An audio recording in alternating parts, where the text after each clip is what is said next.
आणि आता बातम्या पाहूयात सविस्तर। जळगावमध्ये बंडखोरीच्या संदर्भात घेण्यात आलेली महायुतीची एक तातडीची बैठक अवघ्या काही वेळात संपली। मात्र बैठकीच्या नंतरही जळगावमधल्या बंडखोरीचा सस्पेन्स कायम आहे। या बैठकीला शिवसेनेचे नेते गुलाबराव पाटील उपस्थित नसल्याने बंडखोर उमेदवार रेश्मा काळे यांच्या निवडणुकीतून माघारीबद्दल तोडगा होऊ शकलेला नाही। सुमारे अर्धा तास झालेल्या बैठकीत मंत्री गिरीश महाजन, संजय सावकारे, सुरेश भोळे, मंगेश चव्हाण, स्मिता वाघ यांच्यासह शिवसेनेचे आमदार किशोर पाटील, अमोल पाटील, चंद्रकांत सोनवणे यांच्यासह अनेक मान्यवर उपस्थित होते।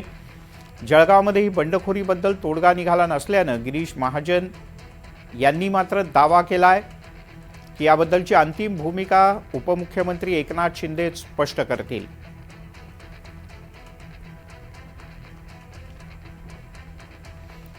मंगेश जोशी आपले प्रतिनिधी आपल्यासोबत जोडले गेलेत। मंगेश, काय अधिक माहिती आहे आणखी?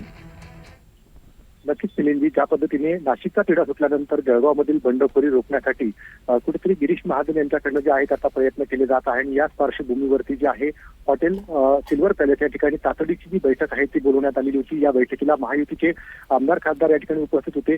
मात्र या बैठकीत शिवसेनेचे नेते गुलाबराव पाटील हे मुंबईत असल्याने उपस्थित राहू शकलेले नाही। त्यामुळे कुठलाही तोडगा जो आहे या बैठकीत अद्याप निघालेला नाही आहे। एकंदरीतच रेश्मा काळे ज्या शिवसेनेच्या बंडखोर उमेदवार आहेत या अद्यापही नॉट रिचेबल आहेत। त्यामुळे कुठेतरी महायुतीची डोकेदुखी जी आहे ही वाढल्याचं पाहायला मिळते आहे। तर दुसरीकडे गिरीश महाजन यांच्याकडनं दावा केला जातोय की या संदर्भातला तोडगा जो आहे हा कुठेतरी निघाला असून याबाबत जी भूमिका आहे ती उपमुख्यमंत्री एकनाथ शिंदे हे स्पष्ट करतील। त्यामुळे अद्याप तरी जळगावमधील बंडखोरीचा तिढा जो आहे हा कायम आहे। त्यामुळे संध्याकाळपर्यंत आज नेमका काय निर्णय होणार याकडे संपूर्ण राष्ट्रीय वर्तुळाचं लक्ष लागलं आहे। मिलिंदजी, मंगेश, तुर्तास धन्यवाद या माहितीबद्दल। या सगळ्याबद्दल बैठकीनंतर गिरीश महाजन काय म्हणाले पाहूया। नाशिकचा प्रश्न आता सुटलेला आहे, त्यामुळे आता जळगावला सुद्धा आम्ही माघार घेऊ असं शिंदेसाहेबांनी स्वतः सांगितलेलं आहे। आणि आज म्हणून ही बैठक तातडीने आम्ही या ठिकाणी बोलवलेली होती। सगळ्यांमध्ये व्यवस्थित सविस्तर चर्चा या ठिकाणी झालेली आहे। पुढची रणनीती, कारण इथे कोणी शिल्लकच राहिलेलं नाही तसं पाहिलं तर। आता ही पण निवडणूक आता सरळ झालेली आहे। उद्या गुलाब भाऊ या ठिकाणी येतील मुंबईहून आणि त्यानंतर आम्ही बसून ज्या उमेदवार आहेत काळे, मिसेस काळे, रेश्मा काळे, तर त्या आपला जाहीर माघार या ठिकाणी घेतील आणि त्यानंतर मग 7 तारखेला निवडणूक आहे। मला वाटतं सगळी एकतर्फी निवडणूक होईल। शिवसेना शिंदे गटाच्या बंडखोर उमेदवार रेश्मा काळे अचानक नॉट रिचेबल झाल्याची माहिती समोर आली।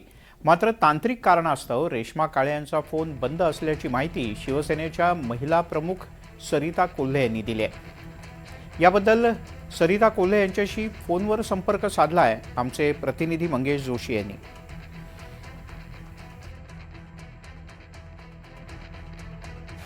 नक्कीच आपल्यासोबत या ठिकाणी शिवसेना शिंदे गटाच्या महिला जिल्हा प्रमुख आहेत सरिता कोल्हे।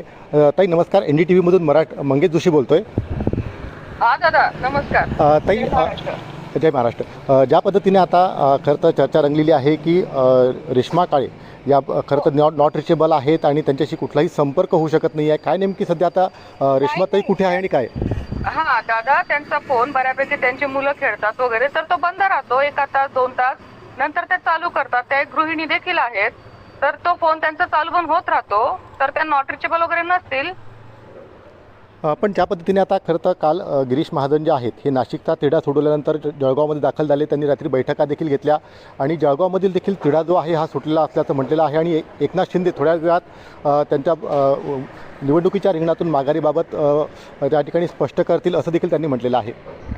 हो, आता शेवटी आमचं म्हणणं होतं रेश्माताईंचं की नाशिकची माघार झाली, नाशिकचा पाठिंबा झाला तर मी देखील पाठिंबा देईल। तर आपण आपलं स्टेटमेंटवर काही पलटणार नाही आहेत। गिरीश काका, गुलाबदादा, एकनाथ शिंदे साहेब जे रेश्माताईंना सांगतील त्या पद्धतीने त्यांची भूमिका राहील। शेवटी गिरीश काका, गुलाबदादा आमचे ज्येष्ठ आहेत आणि त्यांनी जी भूमिका घेणार त्या भूमिकेचं समर्थन रेश्माताई करतीलच। आज दिवसभरात तिढा सुटेल हा असं वाटतं आपल्याला? ज्या मिनिटाला आदेश येईल रेश्माताईंना त्या मिनिटाला तो तिढा सुटून जाईल। नक्कीच, धन्यवाद ताई आपण दिलेल्या प्रतिक्रियेबद्दल। तर आपल्यासोबत या ठिकाणी त्या सरिता कोल्हे, ज्या शिवसेना शिंदे गटाच्या महिला जिल्हा प्रमुख आहे आणि जेव्हापासून रेश्मा काळे यांनी बंडखोरी केल्यानंतर सतत त्या त्यांच्यासोबत आहेत.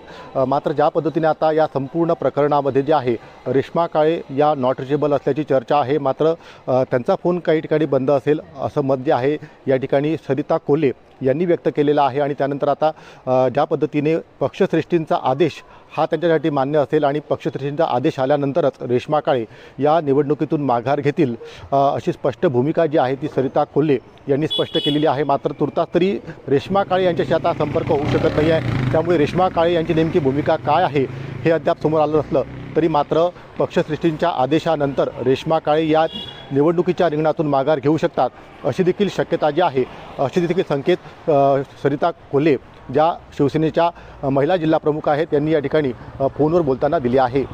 मंगेश जोशी, NDTV मराठी, जळगाव.